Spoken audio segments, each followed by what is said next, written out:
okay? Moving from one very, very oppressive regime, or like getting out from under a very oppressive situation, and then charting a new territory.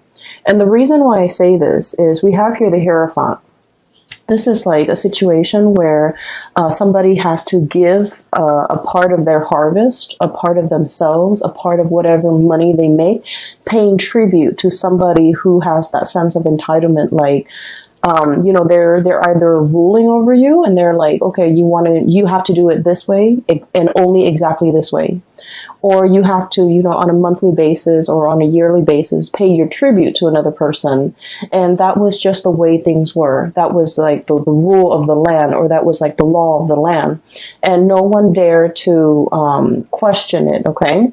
So like somebody's taking, I feel like, either your energy, your financial resources, and you felt like this was the only way to do things, okay? You never questioned the established order.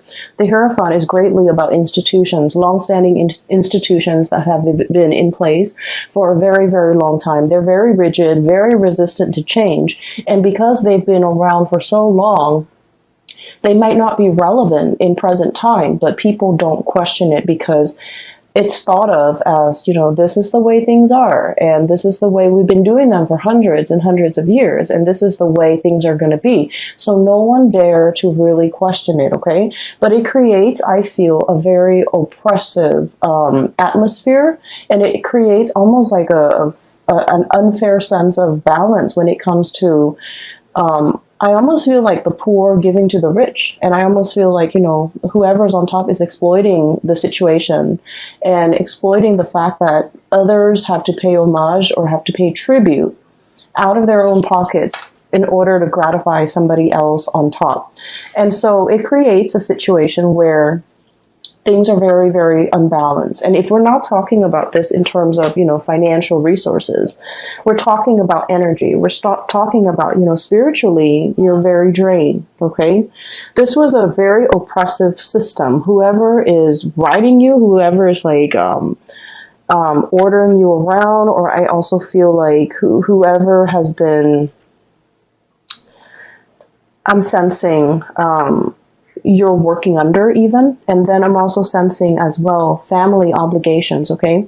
I'm also sensing like expectations from people just because by virtue of being your family, they feel like they have the right to, you know, dip into your financial resources. So I definitely feel in a way you guys might have been subsidizing a situation that really drained you financially, emotionally, spiritually. You were not happy. You were not happy. And you were trying to find a way out, okay? How do I maintain this? So if we're looking at, this is the Four of Pentacles.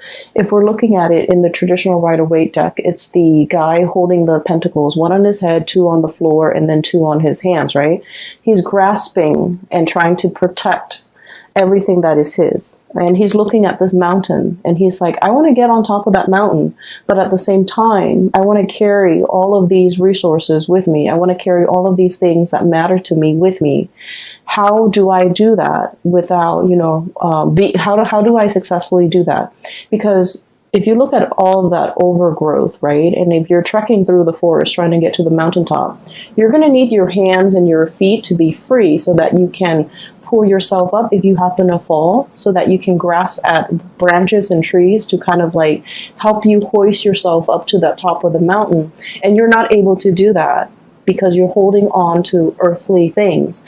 And I feel like this is a situation you've been pondering for quite some time. You know, I want to get on top of the mountain, and what is really holding me back? What is really preventing me from making that move? What is really, you know, stopping me from taking that first step? So you've been thinking about this for a long while, trying to trek to the mountain, but you're not really making any strides. And I feel like what's preventing you, or what's really hindering your path, was this.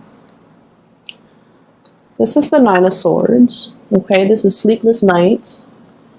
Getting nightmares, overthinking, overanalyzing situations. But I also think of this card as like constantly thinking about worst case scenario, dwelling on the negatives, and the negative thought patterns. A lot of the times they turn into self-fulfilling prophecy. Okay, so it's sort of like you're in your head thinking about, how do I successfully get on top of that mountain? And rather than thinking about and focusing on logically, step one, I need to do this. Step two, I need to do that. And step three, I need to, formulate some type of plan.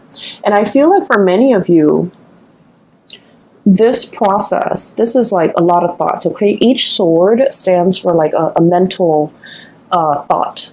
And I feel like for many of you, you've been mired in this situation where your demons are getting the best of you.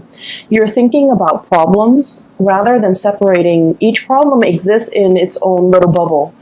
But rather than thinking, some of these problems are outside of my control, some of them are not, and the ones that are not outside of my control, I really should focus on that. I feel like you're conflating, or you're mixing all these problems together, and they become this really embedded, right? This sense of embeddedness, all stuck together, all causing you a lot of anxiety, all seem very, very daunting. It's like, how do I get to the top of the mountain when I'm only at the base? And so as soon as you feel inspired, you're like, I'm going to do it today. Something happens to hold you back. And a lot of it is these, self-limiting thoughts and beliefs and thought patterns. And I feel like you are making mountains out of molehills. You're making a situation a lot more daunting than it has to be, mainly because you're not looking at problems in isolation. And what I mean by that is, let's say, first of all, you have a big plan that you want to get off the ground, right? The first thing that people logically that we should do is think about how much overhead costs, or how much cost, is associated with this. So that means you might need to do some preliminary research to figure out what your budget is and how much this project is going to cost, okay? And then you're going to go out and kind of crowdsource, brainstorm from other people and figure out, hearing from experts or getting advice, to get a price range of how much this is going to cost, who I should talk to get this off the ground.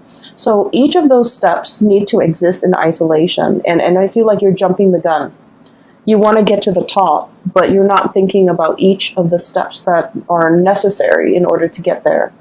So I feel for some of you, there's a situation here that it seems like it's running ahead of you, and it's like the longer you wait, the further and further and further away it is from you. It's almost like you're losing your grasp. You can't really get it back. You can't really draw it back into your orbit because it's distancing itself. Okay, so I also feel like for some of you, this is a person, okay, who might be distancing themselves. And I also feel like there's a lot of guilt associated with the relationship between you and this person. For some of you, it could be a family relationship. For others, it could be like a love type of a relationship. And I feel like it's escaping your grasp. And I also feel there's a lot of guilt associated with it. Like, I should have done things differently. I should have told them how I felt. I should have, I should have given them the time of day, or I should have, done things just differently. I should have invested more time, more emotions into that. I should have let them know how I feel. I should have been upfront and honest with them. And I feel like, they're escaping your orbit. Okay. So I definitely feel like there's some guilt associated with it. Going back to your main storyline, what I do sense here is there is a huge, this is like impetus, this is drive, ambition, okay? We have here the King of Wands, and this usually indicates somebody who's like in charge of their domain. He's scanning the horizon, looking out at the abundance that he has created for not only his empire, for himself, but for all the people that he rules, okay? This is someone who's very, very responsible. The way I'm reading this energy is that you're in a great, powerful position of leadership. Okay? You care about the people that have been very loyal to you. You care about their well-being. And I feel like it's almost like ruling with a very benevolent hand. Okay? Understanding that I'm not going to exploit this power differential. If you do well, I do well, and our kingdom is going to do well. So understanding that even if others pay tribute to you, you can't exploit that relationship. You can't exploit the power differential to keep them oppressed. You have to kind of like take care of the people that are under you. And I feel like many of you, you're coming into a profound sense of, it's like understanding how power needs to be controlled. There was a situation here where someone in a position of power was very tyrannical, controlling, and exploited that power of position. And we're shifting away from that into a new way of doing, like a paradigm shift, where someone in a position of power is very benevolent, okay? They can be hard if they want to, because the King of Wands is very much authoritative, okay? But this person is also very paternal. They take care of people. They're very loyal to their subjects. And because of that, they garner a lot of respect and trust from their subjects. They're seen as someone who is not afraid to get their hands dirty if push comes to shove. And they're seen as someone who, you know, is constantly very vigilant, sees all, resolves problems, and really, really care about the well-being of other people. So I feel like you're understanding how power is to be used rather than abused. You're understanding as well that, you know, taking care of the people that matter to you or the people that have been very, very loyal to you, treasuring, valuing, and being available to those people means a lot more to you now. And what's on top of this card here is the Six of Pentacles. And the Six of Pentacles this is a major, major card about karma, okay? This is a situation where the poor is paying tribute to the rich to the point where they're financially, emotionally depleted, okay? Giving to a situation where you're no longer taking care of yourself. You're just going to work. You're just getting through life in order to have the resources to pay that tribute. And now we're coming into this sense of like total rebalancing of karma, the karmic scale.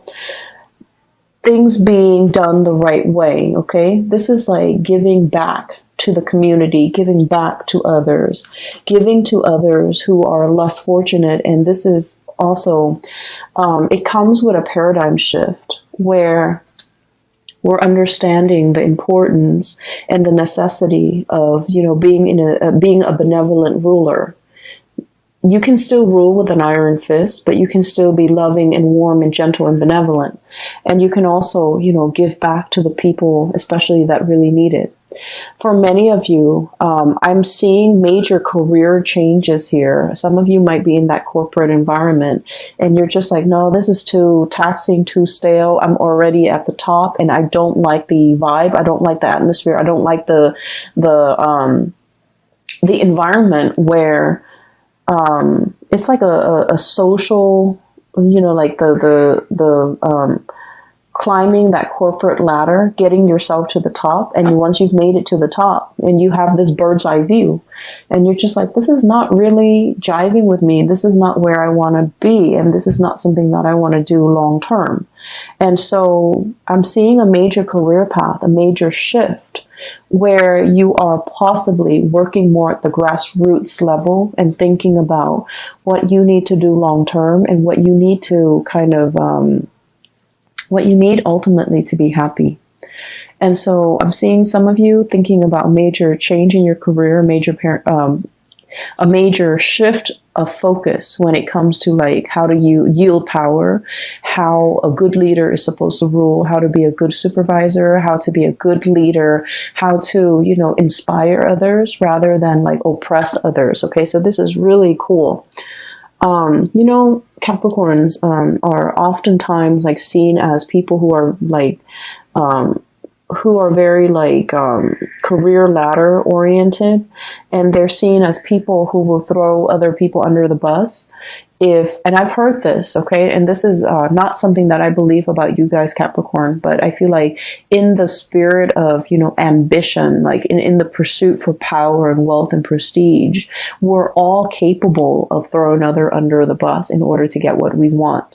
And I feel like, being that goat on the crevices of mountains, and you never falter. You jump from one small crevice to the next, and you always land on your feet, and you know how to do it well, and you know how to do it very, very stealthily and very, successfully. But I feel like once you get to the top of the mountain, you're just like, oh, that's it? I'm already here. And you're looking for the next mountain to conquer. And I feel like there needs to be a little bit of a paradigm shift regarding, what is the ultimate end goal? Is it just to prove to myself that I can conquer mountain after mountain? Or is it, or should there be more of a humanitarian slant to the work that I'm doing, trying to help others, trying to, once you're on top of that mountain, I feel like you're in the best position to tell other people what the view from that mountain looks like, okay? And you're able to tell others, I've been there, and here's what I learned. And here is how you can, get there, because I've been there. And here are the things that you should avoid. And I know this because I'm speaking from personal experience. So I feel like you have a wealth of experience and knowledge because you have already been there and done that. But for some reason in the past, you might not have shared this technique with other people. So we're moving into this month where you are becoming a lot more generous, where you are sharing your hard-earned lessons. You're sharing it with other people to save them from having to do the legwork, to save them from having to reinvent the wheel. And I feel like in the past you might have shared it, but in a very Capricornian, like a man of few words type of way. You should do it like this. But I feel like you have to soften that approach a little bit and tell others, hey, I'm telling you to do this because I've done it, okay? I've been there. I've done everything that you have done, and it didn't really work out, and here are the reasons why.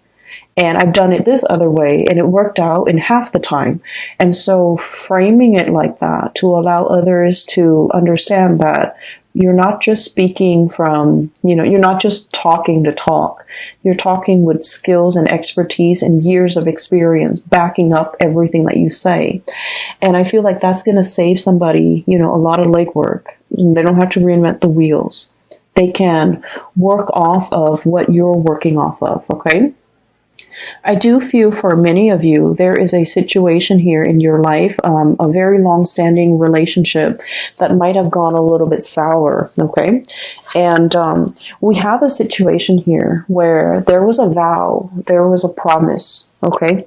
And the promise was kind of like to death do us part. Okay, the promise was for partnership longevity. For some of you, this could be somebody that you have known for a really long time. They know your family. You've took them around to introduce them to your family. They've taken you around to introduce you to their family, vice versa. This is a partnership where two people might have known each other since childhood. There is a tremendous degree of like trust. Okay, you know this person inside and out, and you trust this person wholeheartedly. They likewise know you inside and out. And then I also feel like there's a immense sense of like trust, love, respect, and the whole 9 yards, like that whole ball of it's like all the reasons that you have for caring about this person, for trusting them, everything is so like embedded, okay? Like the shared experience, the shared ambition, the shared dreams, like the two of you feel almost as if you have been through so much together. There might have been a recent breach in trust. There might have been a situation where I feel, Capricorn, somebody is either living with a lot of guilt. It could be you, it could be them, over something that was done, okay? And I feel like it's sort of like, there are so many reasons why the other person trusts you and you trust the other person. But at the same time, one unexpected move, one action that is done out of character can really make you or the other person distrust the future, the viability, and the continuity of this friendship, this business relationship, or this relationship. So I feel almost like there was something that was done in poor taste, in poor judgment, and it left like a bitter taste in somebody's mouth, okay? And things can never go back to the way they were.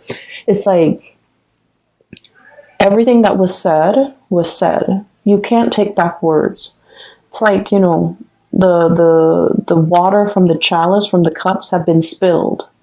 And the other person might be the one walking away, and they're just like, I don't want to fix it. You know, it's already spilled.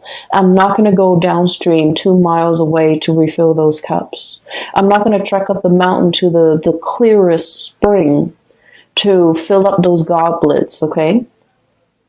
So I feel like there was a situation where it can be fixed, but somebody, you or the other person, is like, I wash my hands of this. I'm not putting any more time in it, and I feel like it's leaving the other party very, very, very sad, very upset. And it's also this sense of overwhelming acceptance, okay? Like, oh, it could be fixed. They just didn't want to. And I feel like that says a lot. Okay? But I feel in the wake of this, people leaving so new adventures can await for you, so that new boats, new ships, new people can be coming into the picture. And so while this has happened, and it's not something that you want to happen because you guys are very, very, I almost feel like you're scorpionic in the way that you value relationships, especially relationships with people that you have known your whole life, okay? You are a clinger as well to friends, lovers, past relationships where you really, really know the other person, okay? That sense of like being comfortable with the familiar, okay? I feel like a lot of people are in general, but I feel like it's more so with Scorpios. I feel like Scorpios, Leo, Cancers. And then I'm seeing that here with you guys. And what that denotes to me is out with the old, in with the new. And I feel like there's a situation here where you kind of have to reassess. You know, just because it's familiar doesn't mean it's best for me, okay? Because there are whole lands to conquer. There are whole territories and new areas that I can, you know, explore. And so wanting to, I feel like, lay the past to rest and just starting your life over, I feel like that's going to be tremendously, it's going to bring a lot more prosperity for you. So you end up with the two best cards in the deck. Okay, we have the Fool. And the Fool, this is the imagery that came up earlier. And it basically denotes, you know, no longer being tied to something, no longer being bound in a situation that's not good for us, and embarking on a new journey towards something new. And I feel for many of you, I'm seeing that white marbled mansion, and the marionette or the scarecrow is walking away from it. So I feel like there was a situation where it was comfortable, it was cushy, it might have even been safe, you know, a marbled house. People can shoot, people can throw stones, but you're locked inside that marbled mansion, and there's enough space to roam. But the marble mansion can also be like an imagery of like that ivory tower, somebody who like learns things in a very intellectual way, but they were never given an opportunity to really put theory into practice. And I feel like you're finally breaking free from that ivory tower or that ivory marble mansion.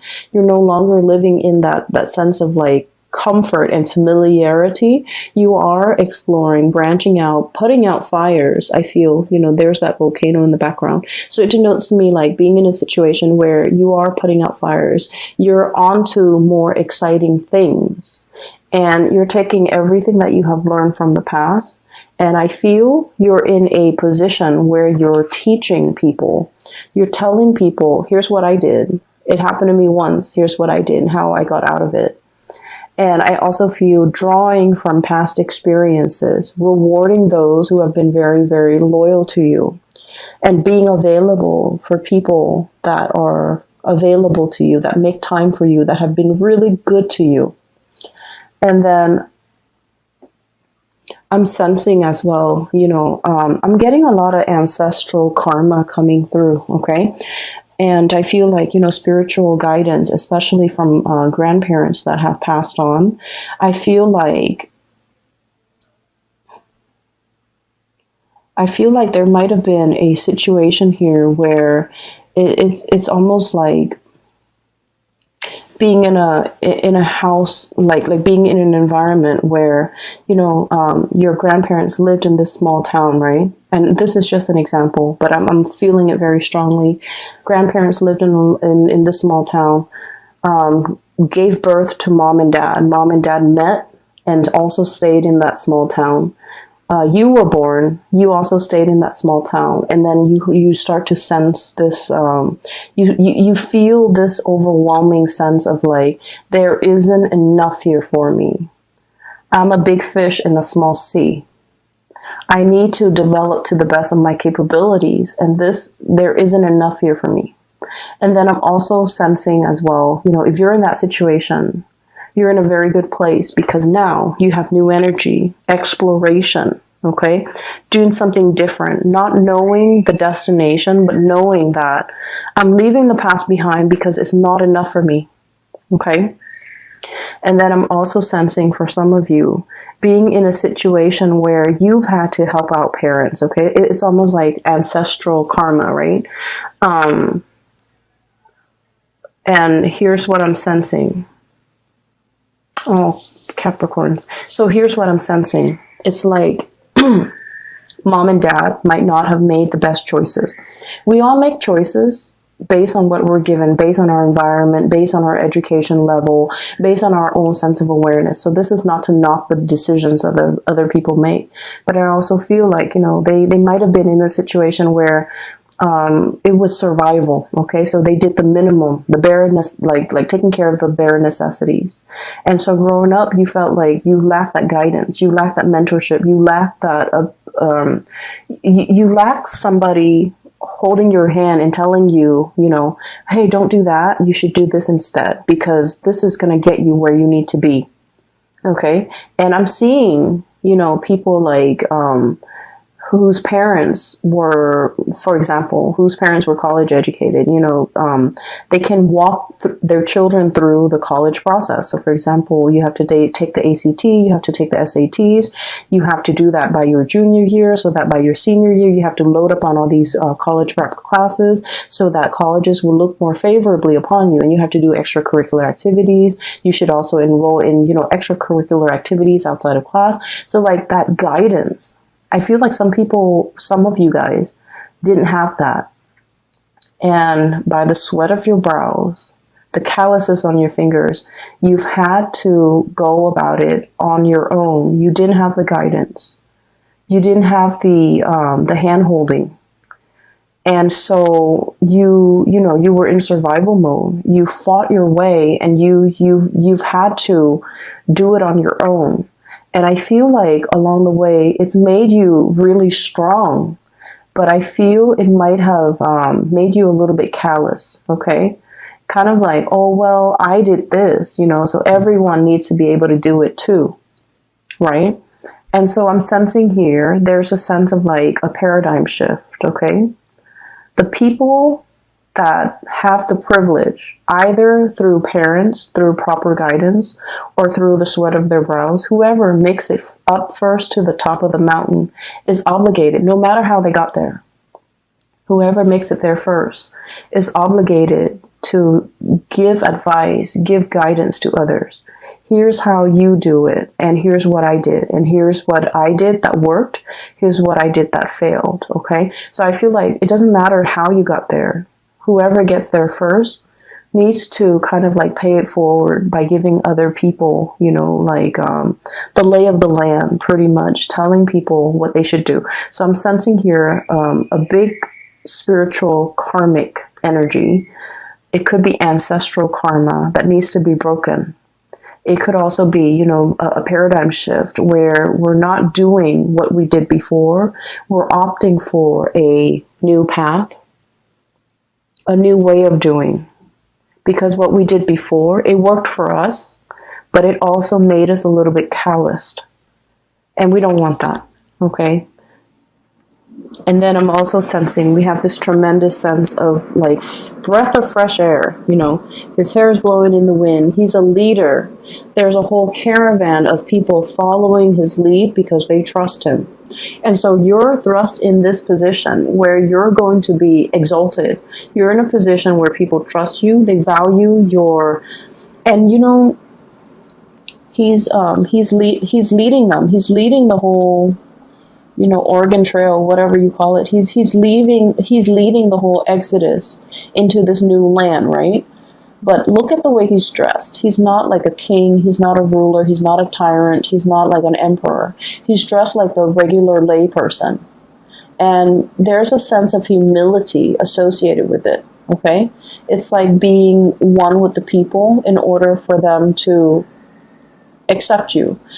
And, you know, this is not about proving anything to anybody. This is just like living a very, very humble life, knowing your roots, knowing where you come from, knowing the struggles of other people so that you can adequately lead them in the right direction. So I feel like there's a shepherd energy about you guys for this month of October.